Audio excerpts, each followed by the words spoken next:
All right, strapped in, everyone. Today, we're going deep on The Way of the Superior Man by Deida. This one, you actually shared it with me. And just flipping through it, I was like, whoa, this is potent stuff. Yeah, it's a lot. Deida, he's really diving into, like, the core of what it means to be a man, in today's world. Definitely. And how that's evolving, you know? It's not like those old school ideas about masculinity. No, not at all. And right away, like first page practically, he throws down this statement. Oh, yeah. He says, and I'm quoting directly here, your intimate relationship is just not as important as the mission in your life. Right. Now, before anyone freaks out, let's unpack that a little. Yeah, because on the surface, it sounds kind of harsh, right? Like, ditch your family, chase your dreams. Yeah. But it's deeper than that. Debida's not saying to, like, abandon your loved ones. It's more about recognizing that a lot of men, they have this deep drive that comes from something bigger than just the relationship. Okay, I'm with you. So when we talk about this mission, what does that actually look like in real life? It's different for everyone, right? But think of it like, have you ever seen a stone cutter, like chipping away at a huge block of granite? Oh, yeah. It's a process, right? Like, you don't see the finished sculpture right away. It takes time, effort, and you got to keep going, even when you're just like chipping away little pieces. Yeah. Finding your mission, it's kind of like that. You got to chip away at all this stuff that isn't really you until you uncover that unique purpose inside. That's a great analogy. So it reminds me of that Buddha quote. Your work is to discover your work, and then with all your heart to give yourself to it. Exactly. So how do we even begin to, like, discover that work? Where do we start? Well, start by asking yourself some questions, like what really lights you up? What are you naturally good at, and what do you feel like you just, like, have to contribute to the world? So it's not just about finding a job that pays the bills. No.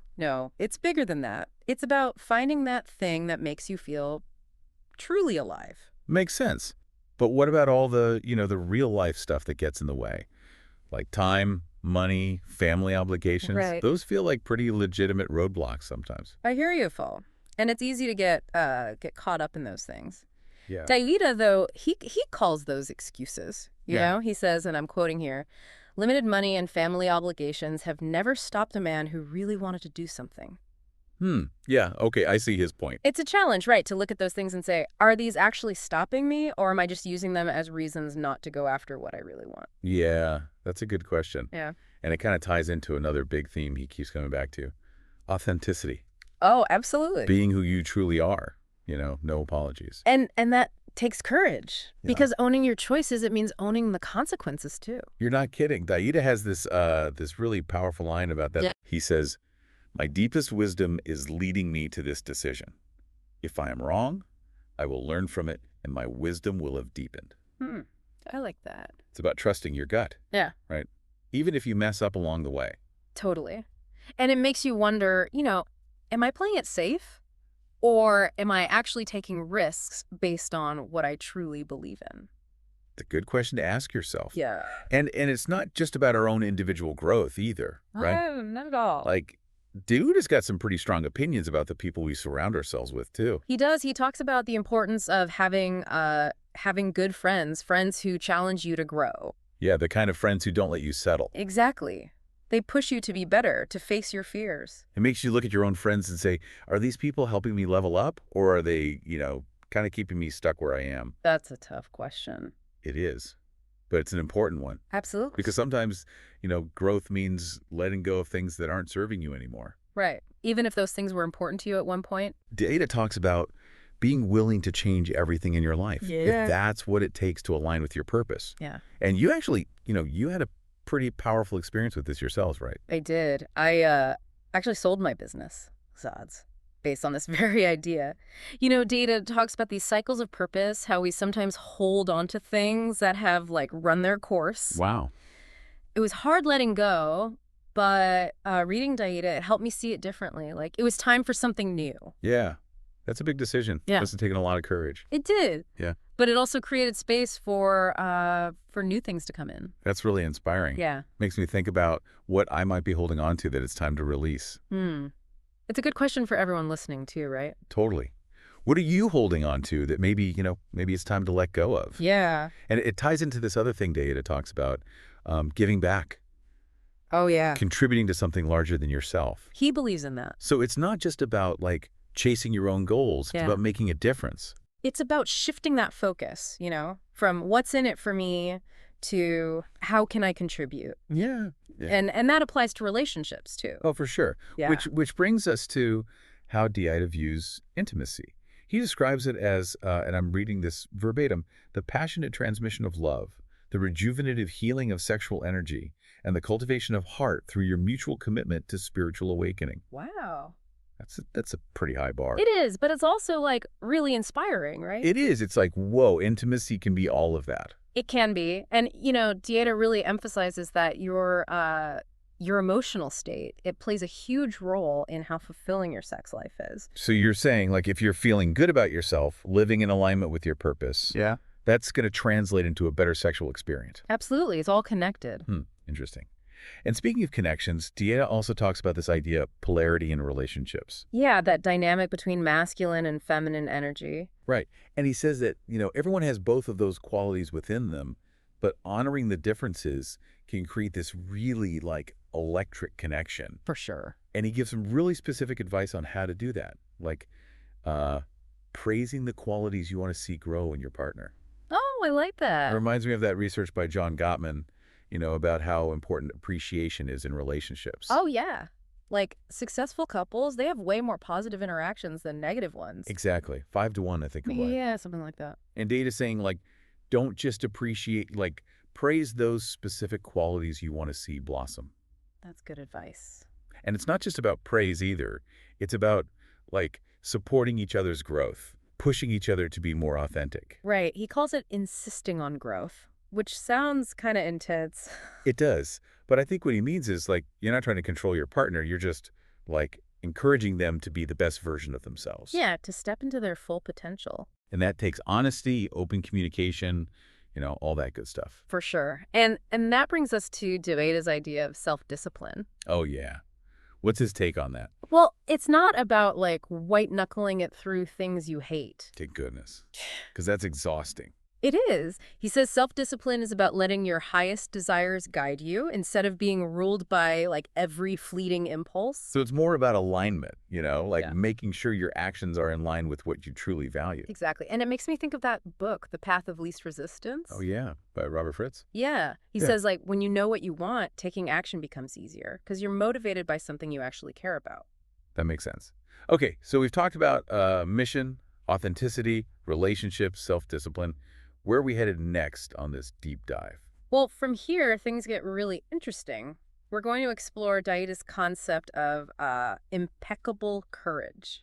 Ooh, that sounds intense. All right, let's do it. All right. Impeccable courage. I got to say, that sounds pretty daunting. It's a powerful concept, for sure. So what did Deida actually mean by that? Like, how did he define it? It's about taking full responsibility for your life, but at the same time, accepting that you can't control everything. Okay. Like, you can make choices, you can put in the effort, but ultimately the outcomes, they're not always up to you. So it's kind of a paradox, right? Like taking action, but also surrendering to the uncertainty of it all. Exactly. Deida says, and this is a direct quote, "A superior man always assumes complete responsibility, knowing that ultimately he has no control at all and everything is out of his hands. Wow. He acts with impeccable courage and persistence, expecting nothing but the inherent feeling of completeness he enjoys in the fullest giving of his life." That's deep. It makes you think about, like, how much energy we waste trying to control things we can't, instead of just focusing on what we can actually influence. Right. It's about letting go of that need for certainty and embracing the unknown. And it's not just about, like, external circumstances either. Yeah. No, impeccable courage, it shows up in how we approach everything. Like, Dee talks about how it applies to masculinity itself. Oh, interesting. She challenges those traditional ideas about what it means to be a man, but he does it in a way that doesn't, like, villainize men. Yeah, I noticed that. Like, he talks openly about men's desires, especially when it comes to sex, but he encourages them to be responsible with those desires. Yeah. He frames sexual energy as this powerful force that can actually fuel your mission, enhance your relationships, and deepen your spiritual practice. The far cry from that whole boys will be boys Yeah. attitude. Deida's advocating for a more evolved form of masculinity. One that embraces both strength and sensitivity, I guess. Exactly. Purpose and passion. Yeah. And connection, real intimacy. He's definitely challenging men to show up fully in their relationships. He is. And to be willing to put in the effort to create a truly fulfilling partnership. He even uses that phrase again, insisting on growth when talking about relationships. I know, it's a strong phrase. It is. But I think what he means is, like, setting high standards for yourself and your partner, supporting each other's evolution. Yeah, challenging each other to grow. And that takes, communication, honesty, vulnerability. For sure. It's not always easy. Definitely not. But Deida's not sugarcoating it. He's talking about a love that pushes you to confront your limitations and, expand your capacity for joy and connection. It's a love that asks you to be your best self. And that takes courage. He's also pretty real about the fact that relationships, they're not always going to be sunshine and roses. No, they're not. They're going to get ups and downs, conflicts, disagreements. It's part of it.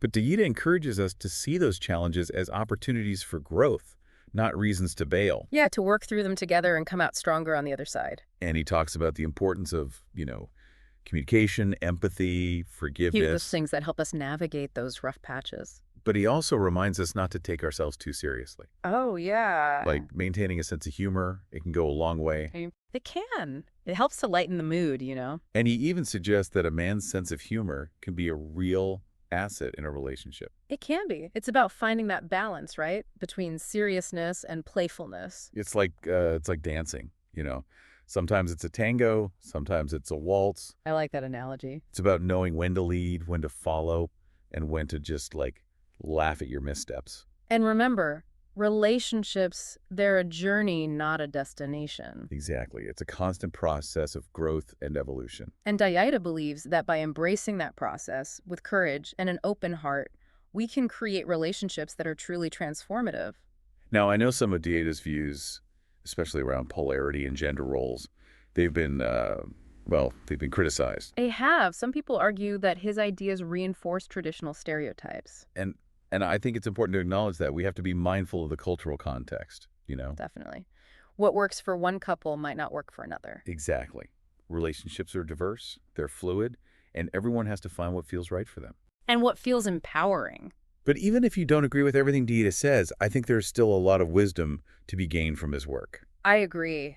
His emphasis on purpose, authenticity, growth, responsibility, those are universal principles. They apply to any relationship, regardless of gender roles or sexual orientation. And his exploration of masculine and feminine energy, even if it's, potentially problematic in some interpretations, it can still be a helpful framework. For understanding those different qualities within ourselves and our partners. Exactly. And ultimately, it's up to each individual to take what resonates and leave what doesn't. And to approach these ideas with an open mind, To be willing to have those tough conversations, even when it's uncomfortable. Because that's how we grow. It reminds me of that story Deida tells about the man who comes to him for advice. The guy who has everything, the good job, the nice house, the family, but he's still miserable. Oh, yeah, I remember that one. And Deida asks him this really simple but powerful question. What are you willing to die for? Whoa. That's a question that cuts right to the core. It does. It forces you to confront what truly matters, what you'd be willing to risk everything for. And it's not always about, literal death. No. It's about identifying those core values, those beliefs that you'd stand up for no matter what. It's about aligning your actions with those values, even when it's hard.